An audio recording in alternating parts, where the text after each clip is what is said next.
राय साहब, जवाहरलाल जी ने AIIMS and objective का प्रस्ताव रखा। जब मसौदा पहले बन ही चुका है तो बाद में इस प्रस्ताव का क्या मतलब है?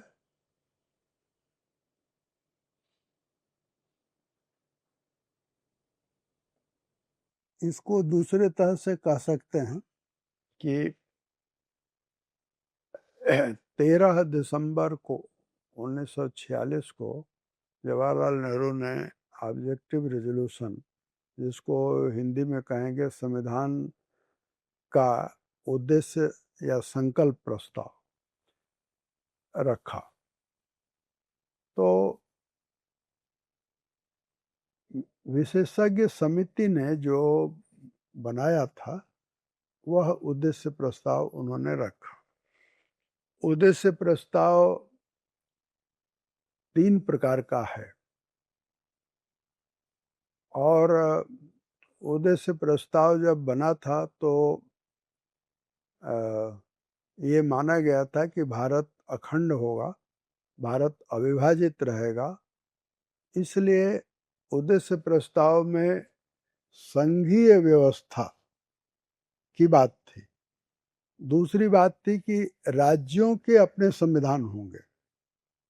तीसरी बात थी कि राज्यों को बहुत स्वायत्तता होगी। ये बात तो मसौदे में भी है जी, मसौदे में ये सब बातें हैं। ये मसौदा जो बनाया है हाँ, उसमें भी है। सब है। तो उद्देश्य प्रस्ताव इस दृष्टि से उसी को रिफ्लेक्ट करता है उद्देश्य प्रस्ताव। लेकिन जवाहरलाल नेहरू जो संविधान की निर्माण की प्रक्रिया है उसमें उद्देश्य प्रस्ताव की जरूरत थी। ईमानदारी ये होती उनसे कि वो कहते कि इस पर इस तरह के काम हो चुके हैं, ये वो नहीं कहते। उनके भाषण में कहीं एक भी शब्द ऐसा नहीं है जो ये बतावें कि हमने इसको कैसे तैयार किया। लेकिन जवाहरलाल जी के जो भाषण है बड़े पोइटिक है। बहुत उनकी जो अंग्रेजी भाषा है उसका भी उसमें चमत्कार दिखाई देता है। लेकिन प्रस्ताव का कथ्य छोटा है और उसके श्रृंगार में कई बातें बहुत बड़ी है। उन बड़ी बातों का परिणाम लोगों पर यह होता है कि हम कोई महान काम करने जा रहे हैं। और इसलिए जब मसौदा पेश किया गया तो संविधान सभा से ठगी रह गई और सामान्यतः सब लोगों ने उस मसौदे का विरोध किया और सब ने कहा हम तो 30 साल से महात्मा गांधी के पीछे ग्राम स्वराज्य के लिए दौड़ रहे हैं, ये कौन सा संविधान आ गया, ये क्या लिखा हुआ है। और 4 दिन जब लोग ऐसा बोलते रहे तब जवाहरलाल जी खड़े हुए, तब फिर उन्होंने लंबा स्पीच दिया उन्होंने।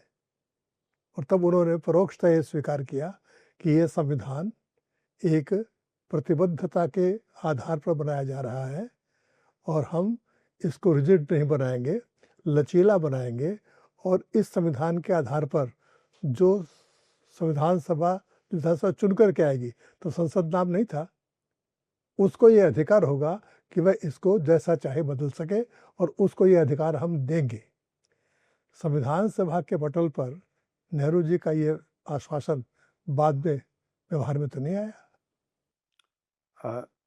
ने व्यवहार में आया। जवाहरलाल नेहरू ने संविधान सभा में आपने जो बातें कही हैं वो एक बार नहीं कई बार दोहराया है, विभिन्न अवसरों पर दोहराया है।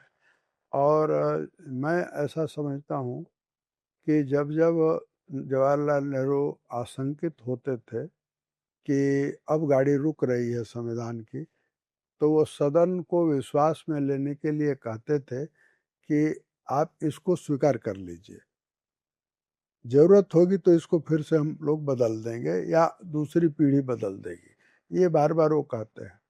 इसमें से जो बात एक और निकलती है, आप उससे सहमत होंगे या नहीं, परंतु मेरा ऐसा ख्याल है कि एक और बात उसमें से निकलती है।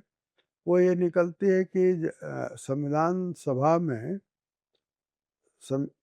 और उससे पहले भी सिर्फ जवाहरलाल नेहरू ही हैं जिनको दरअसल संविधान सभा के बारे में थोड़ा आइडिया है, और उनको ये मालूम है कि संविधान सभा से हमको आज़ादी मिलेगी, संविधान सभा से हम स्वतंत्र हो सकेंगे।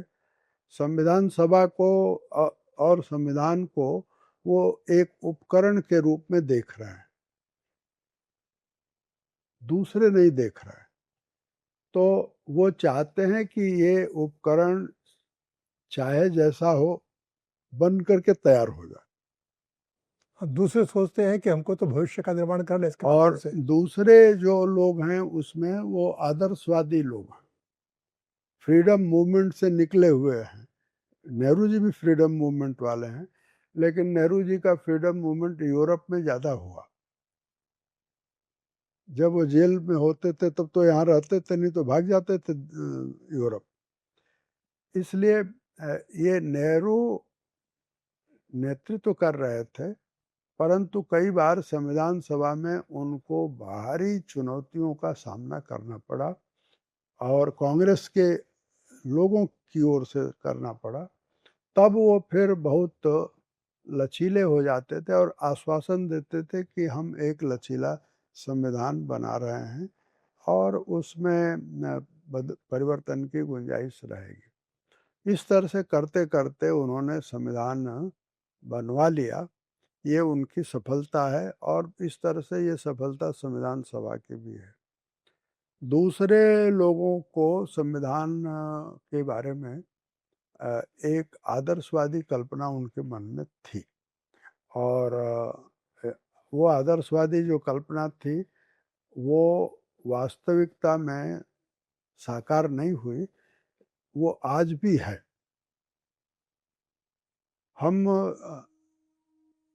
हमारा संविधान हमारे अतीत और भविष्य का आधुनिकतम मेल होना चाहिए, ये एक विचार है, और उस विचार के लिए बहुत लोग संविधान के बारे में लिखते पढ़ते भी हैं, बोलते भी हैं। एकात्म बोध पर आप सबका स्वागत है। आपको यह चैनल हमेशा प्राप्त होता रहे, इसलिए ज़रूरी है कि आप इसे सब्सक्राइब करें और लाइक करें। आगे इस माध्यम से आप भारत की परंपरा, भारत का वर्तमान, भारत का भविष्य, उस संदर्भ में विशेष वार्ताएं सुनते रहेंगे।